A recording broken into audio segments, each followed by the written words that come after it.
Good evening.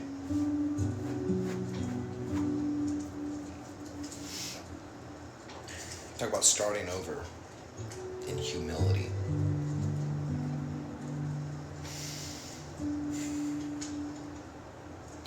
Last job I had, I was teaching piano full time. I was making about 25 an hour. I was making 25 an hour. Got in a car accident earlier this year.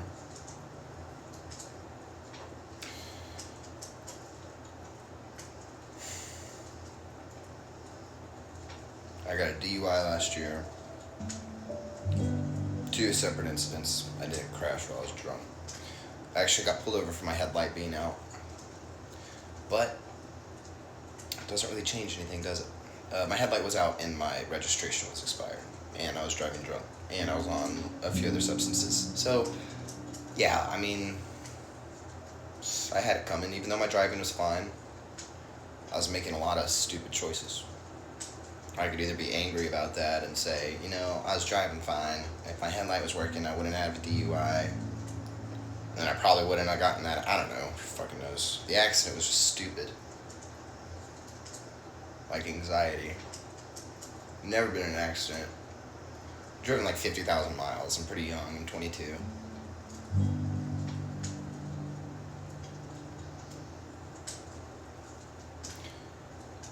My parents are helping me out with this apartment. I was about to move to Nashville for music.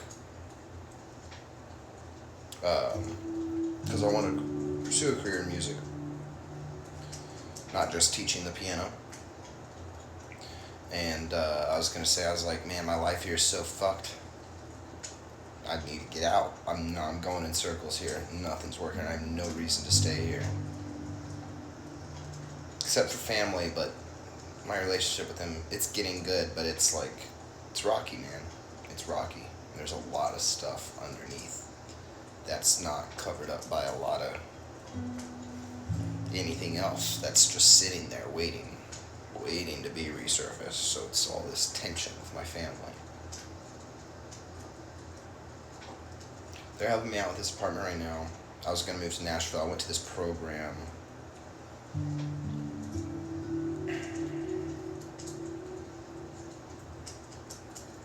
For like 30 days to stop, just to kind of get in a routine of doing stuff. And it helped. Then I came home and I just fell right back into the same habits. But I was at this old apartment in college living, a terrible fucking place to live if you're not in college. And living with 3 strangers that all knew each other and I didn't know them. It was weird. It was fucking weird. I was like walking on eggshells all the time. It was awful.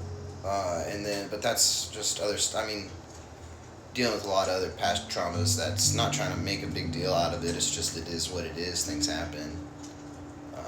I can't believe I chose to go to a program earlier this year. Considering the fact that a couple years ago, when I was 16, 6 years ago, a quarter of my life or whatever,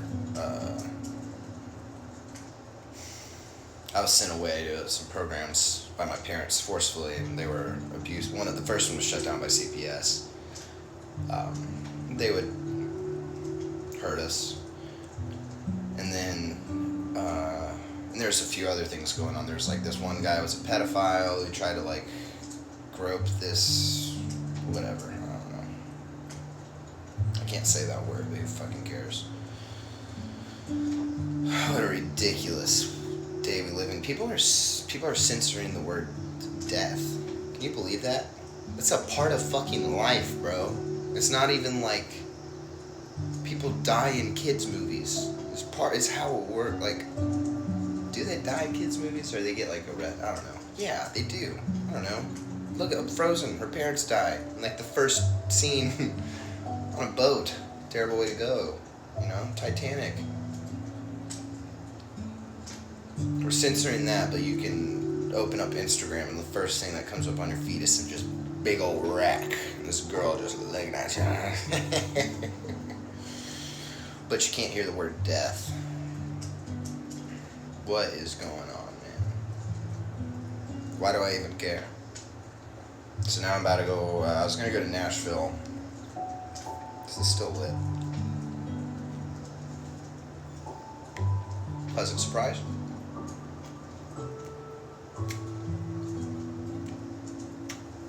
It's kind of needs a little bit of help. Um,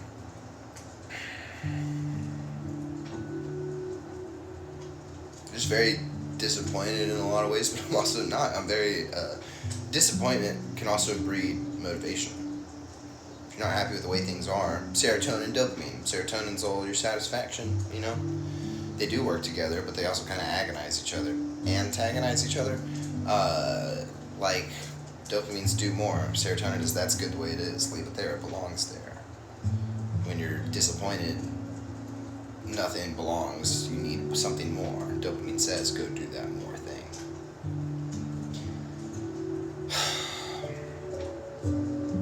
I'm just kind of starting over. I just got a job at Andy's Frozen Custard, making $14 an hour.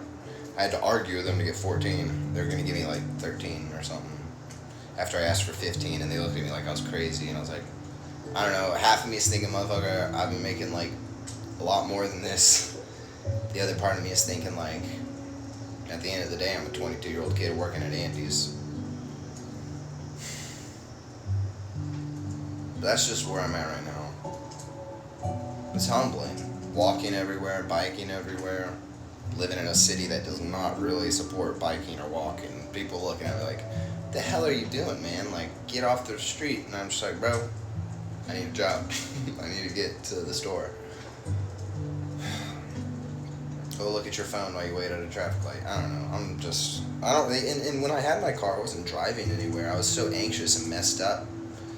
I took some very into psychedelics, and I less so now, but still. But test your acid. If you ever take LSD, test it. You can buy a test kit online. You buy an Elric reagent. You can buy a Hoffman reagent.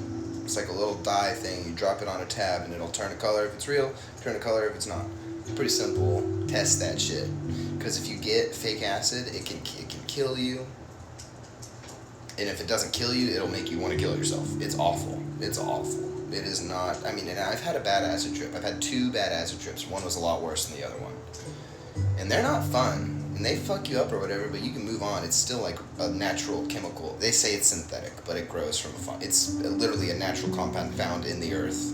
So it's not synthetic as far as I'm concerned. It's just you have to synthetically process it to get it out of ergot, which is the fungus that grows on hay. Anyway, to isolate it, pretty much. It's no different than CBD isolate or dabs, THC. That's just a synthetic. That you won't find THC like that in nature, but it does grow. Like pure THC doesn't happen in nature, but THC does happen in the plant, the marijuana plant that you extract it. That's the same thing. Anyways, test your acid, man, because that shit fucked me up. And if I didn't take it, I honestly believe that I'd be like somewhere, I don't know. Who knows? Maybe it would have just been mania till I killed myself, or maybe it would have been, I don't know. I was so musically inclined and happy with it, and I have grown from this stuff, actually. It's just taken years of waking up and going, don't kill yourself, don't kill yourself, don't kill yourself, to the point of hedonism or chasing anything, because, I mean, sometimes it's like that. Like, you're just doing whatever you can to not want to die, and you're, like, at that moment where you're like, I can't be here any longer. I need to freaking watch porn for 8 hours. I don't know, prawn.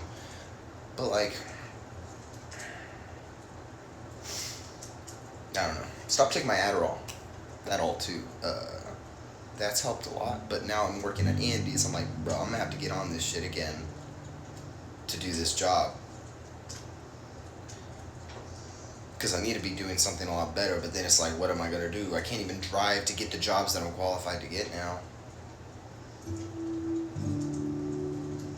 And I'm sad a little bit. I'm not sad. I'm less sad than I was before I got in my car accident, actually. I'm more free from my anxiety. Everything's real now. It's not all in my head. Push is coming to shove. So part of me is thankful for that. I'm very confused about God and stuff. I think about him so much. I grew up religious. I came to my parents in the middle of the night when I was 7.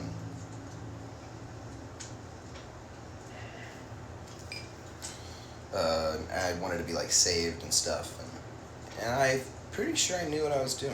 I think. And I did, because I remember thinking about God and imagining who He is. And I don't imagine Him the same way anymore. And I do say Him because I'm talking about the Christian God.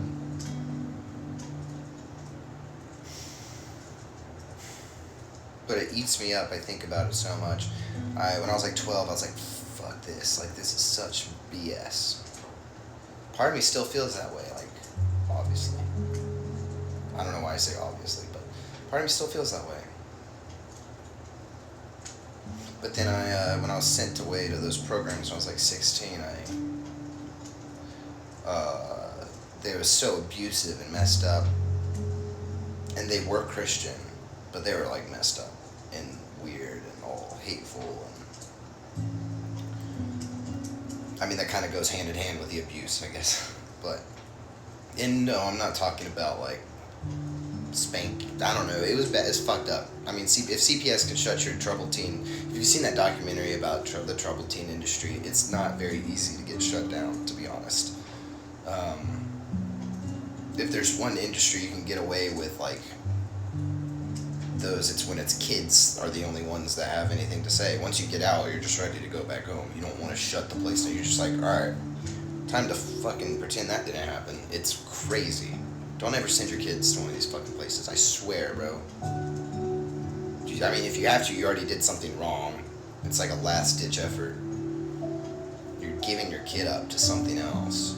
And I've spent years blaming my parents, especially with the research chemicals, the fake acid a couple years ago.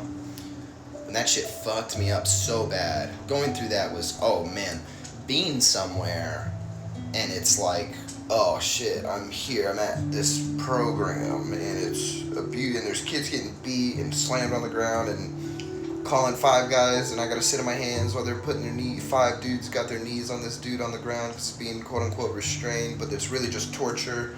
He's crying, there's literally a 20-minute timer, you're just listening to this kid scream for 20 minutes while you sit on your hands, no one can talk, and if you don't, you get whatever.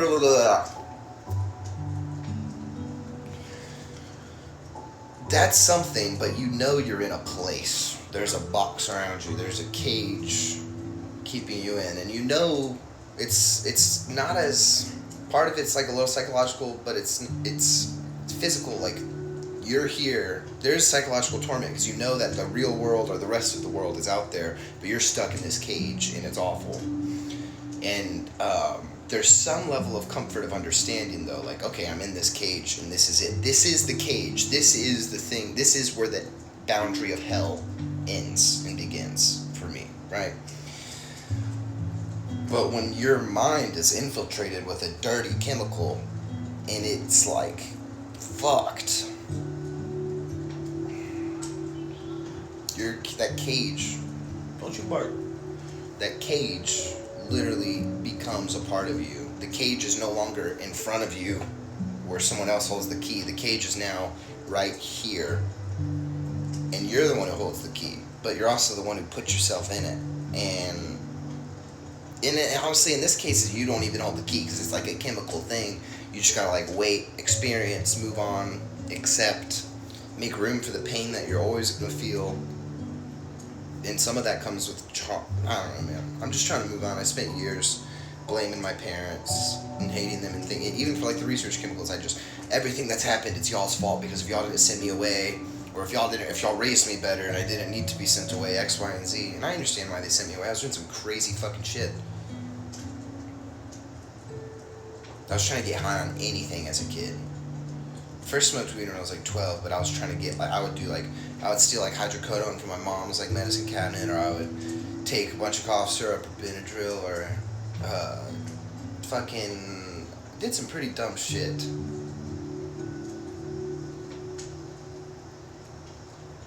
But like, me and this kid tried to get high on insulin at Masters, right, at one of the programs I was at.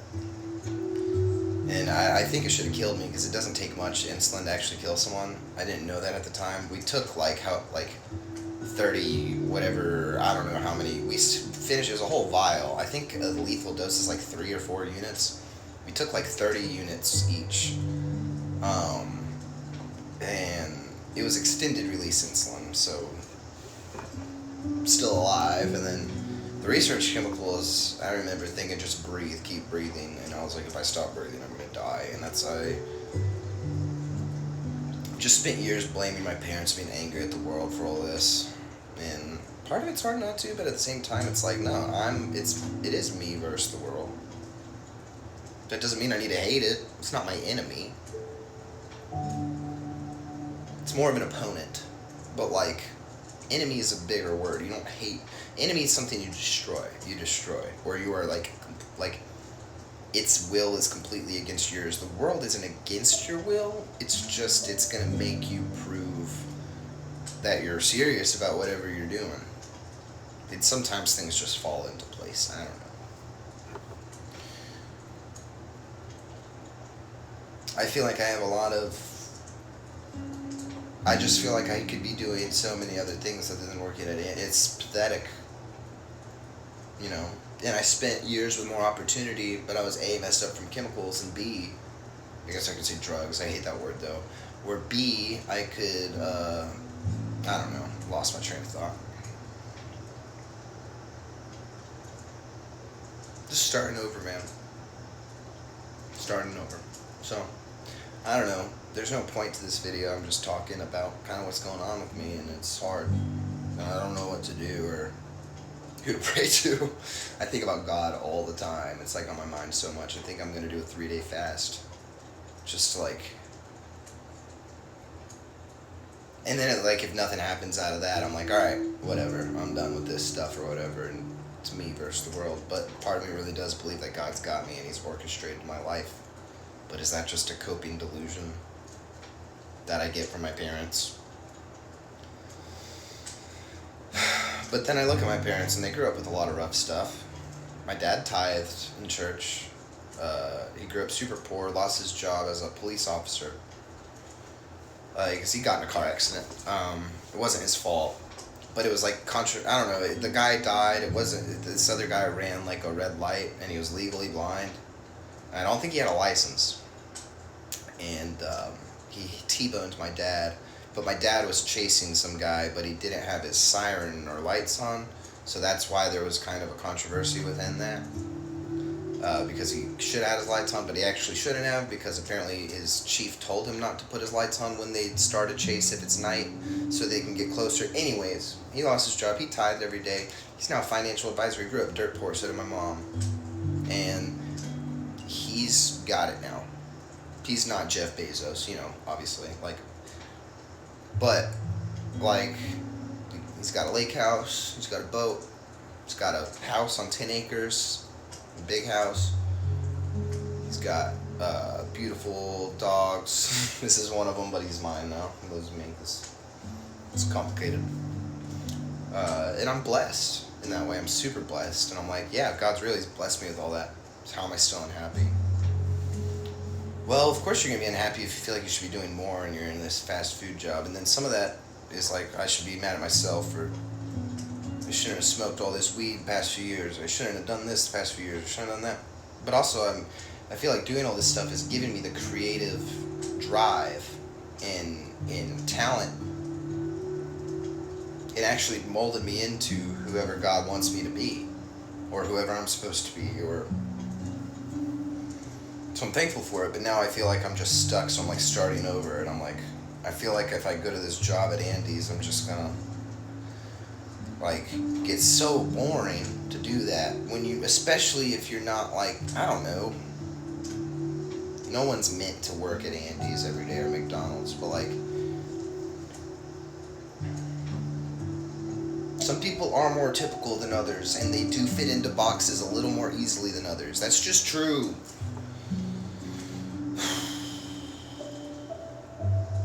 It's not about being special. It's just about being less. It's just about being less normal. Special is one of a kind, uniquity, which, yeah, everybody is special in that way. Nobody's the same, but a lot of people are very, very similar. and then there's a lot of other people that are similar, but there's less of them, so that, like, neurodivergence and such. And now everybody wants to be fucking autistic and ADHD and all this. Man, get over yourself, bro. Like, yes, all this stuff is real, but if you're like, stop diagnosing yourself or caring about what the label is. Okay, I have ADHD, I can... No, it's called, I have problems focusing, I do X, Y, and Z so that I can focus. I drink coffee, I do this, I do need Adderall because if I don't take it, I can't be a lawyer. I do, whatever. Stop, I'm 80, God made me with ADHD, so I just can't focus. That's bullshit, that's a lie you're telling to yourself. There is truth in, like, I'm not saying ADHD is not real at all, but what I'm saying is it's like a condition or a belief more than it is it's a symptom of also, like, the school system. Literally, it's a symptom of the school system. Get any kid, start working them at, like, the age of 12 and teach them upright or whatever. Like, they don't have problems focusing. You see these other countries with their way of life, they don't have problems focusing in school. They don't have problems doing this. China, they go to school for like 12 hours a day, and they don't have their kids on amphetamine. They push them harder. And I'm not saying that's what we should do. I'm just saying, like, the way our school system is and everything, it trains you to just be some mindless, obedient robot who's going to go try to get into shenanigans with his friends. Unless you're on Adderall, then it's tight because you just get drugged and you go to school every day and you learn, and then you come home and then Adderall wears off and you realize that you're a controlled robot and you don't care about what you're doing. You're just forced to do it because you're stimulated, and then that's when you hate yourself and that's when you want to die. And so it's rough. That stuff will mess you up. It'll also make you super anxious and completely screw up your ability to socialize with people. Which, I mean, sometimes that needs to happen. If you're an IT guy or a lawyer or this or that, and you have kids and you can't afford not to go to work or whatever. I'm not saying we all need to go to work. I'm not saying like that. I'm just saying, like, I get it. It's necessary, but it's not like it overtakes your natural dopamine and your natural serotonin, or like, and your norepinephrine for the focus. They all are released when your body thinks that they should be released. When you take medicine, it's forcefully releasing all of that stuff, regardless of whether your body's actually in tune with what you're doing or not. So if you need to get shit done that you don't want to do, it can help. But then the more of your reserves are being used on this shit that's being, like, that you don't really care about but you just have to do, then the less of it that you have to do the things that you do love to do. If I take Adderall every day and I go to Andy's, I'm working 40 hours a week, I'm never going to play the freaking piano again. Like, I'm being a little exaggerated. I'm being a little dramatic.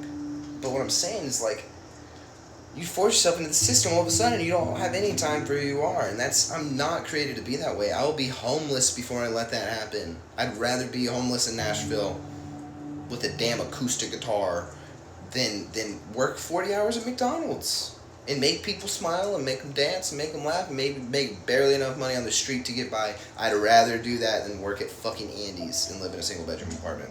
I like having a single bedroom apartment. It's nice.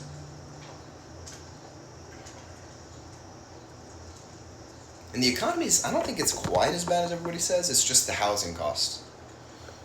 It's crazy that we can't build generational wealth now by buying a house. However, and they don't want us to. However, and that's not my complaint because I am blessed. I buy my own stuff, but I know what it's like to have $2 in your bank account and go to fucking Taco Bell and get a bean burrito, you know. But I am blessed with my parents. They just want me they have poor core values, and they want me to have those same values and pick myself up by my bootstraps, which is like now is the worst time to do that in this country. Now everything is... And I wish that the past few years I would have spent my time trying to cultivate something with the freedom and stability that I had and the support that I had. And now I feel like I'm capable of doing that for a few reasons. I've done MDMA twice in the past year, and it's helped me get over so much shit. Stop smoking as much, stop drinking as much, stop doing this. Just, like, be myself again and accept who I am and love the world and acceptance. to the point that my vision is no longer looks like VHS static. This stuff is magic. You see what they do for people with like PTSD from like wars and stuff. I mean, it's incredible. It's incredible what saves people's lives. If I didn't take it, I think I would have killed myself within the past year, because it was really hard, man. Last year, before I took it for the first time, I was struggling. I mean, I was jerking off like 40 hours a week, bro. Like, maybe not that much, but like, it was a lot. I would literally spend... I started setting a stopwatch, because like, I was just curious, like, how bad is this? But I was so empty that I was like, if I don't have this, I'm just gonna, like, I don't know, like, I'm about to fucking shoot myself. So, when it's at that point, and I didn't want to get on SSRIs or any medications, because I was like, it's going to fuck me up. Like, my brain chemistry is fucked up from this chemical, especially serotonin. In NBME, the research chemical that I took on accident, thinking it was acid, fries your serotonin receptors. The specific one that acid works on, actually, is 5-HT2A. That's the one that it fries. It's a full agonist, a full agonist. So it fully binds with the receptor to the point that the receptor breaks, and then you have no ability to receive your serotonin that you, even if you're still producing it and you still have it releasing, literally the thing it's being binded to when it releases from one brain cell to the other, it literally like can't receive it. There's no keyhole for the key to go into, and I spent years just being broken, man. My mind's completely changed. My short-term memory is fucked. My creativity is fantastic. I got a brain scan done. Fancy one, like a SPECT scan, because I had an MRI and it said things were fine, but MRI is only going to show physical brain damage. This isn't I didn't get hit in the head, thankfully, because the thing is, my brain, especially at this age, your brain is incredibly plastic and it can recover from that stuff. Brain injuries are a little different, traumatic ones like where you get hit in the head, but I don't know, I'm fully recovering, and it sucks. I hate this timing. I feel like now, if I could have, like, that N-bomb happened at the worst time, like, it just fucked everything up, and why can't it go different? But I just have to look forward. I just have to keep looking forward. Because at the time I took that fake stuff, it was like it was like 2.5 years ago, and I was just like, I spent like 3 months doing mushrooms so much. When I first tried it, I like acid much better. Mushrooms are like addicting a little. They're weird. They kind of like take you over and make you want to keep doing them. Just not every day or every weekend even, but you'll keep doing them routine, like every couple months. Acid, like, you can do it and you figure yourself out, and there you go, boom, ski. Like, and maybe every couple years or every whatever you have more to do, but like it really integrates itself into your life. Sorry. Where shrooms, I don't know, man. They kind of slowly program you over time and give you like ideas, but then your brain like kind of forgets it, but remembers it. But it's not. But acid like changes the way you see things actively, during and afterward. And that's why it's like, if you had a bad acid trip, it can mess you up more permanently. It's really not permanent. You can get over it, especially if you use MDMA. But anyways, but MDMA, if you use MDMA too much, you fuck your serotonin up so much, it's bad, and it never goes back. That's what I've heard, at least. I've only used it twice, and it was like a year apart. Be very safe if you ever try that stuff, but it can help you get over stuff. But I don't know, man. I'm just kind of like, whatever at this point. If I fucking die, I don't know. And part of me feels like God has some great plan for me that's being exercised, and that's gonna happen. But then part of me is like, is that just a coping delusion? Right now, I really want to smoke weed. I got like 20 G's in my cupboard right now. I haven't smoked in like 3 or 4 days. I'm not trying to quit. I'm just like, trying to be clear-headed and be able to understand things, and I get so freaking lost, man. And not trying to like smoke the days away. So I don't know.